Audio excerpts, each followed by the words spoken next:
ल है साथी हो, हाम्रो त काम यस्तै छ। यो डुरेनको बिरुवा हामीले पहिला पनि ट्रिटमेन्ट गरेको यस्तो जरा जति सबै काटेर हामी सकिसक्यौँ। लगभग 2-3वटा जरा बाँकी होला, अरू सबै काटेर हामी थालिसकेको।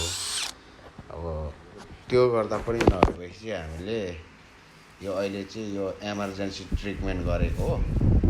अब हामीले यसरी दुलो बनाउँदैछौँ।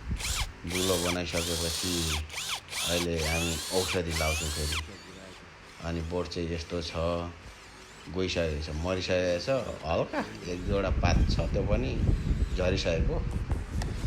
त्यही भएर अनि यो ट्रिटमेन्टले चाहिँ अलिक काम गर्छ कि भनेर चाहिँ हामीले यस्तो गर्दैछौँ। अब यति गरेन भने त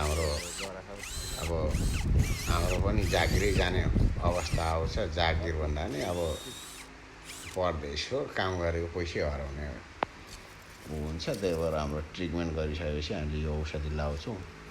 अब यो वर्षमा एउटा बोट मर्यो भने चाहिँ हाम्रो 3000 बोनस पाउने आउँदैन।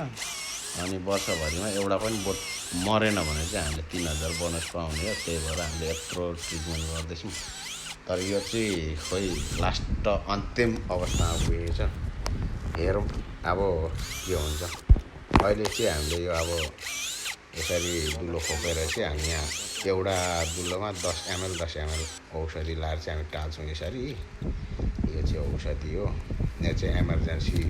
यो लगाएपछि यो दुलोबाट जरा पलाउँछ। जरा पलाएपछि त्यहीँबाट त्यही माथिबाट जरालाई तल माटोसम्म झारेर चाहिँ अनि छोडिदिने हो।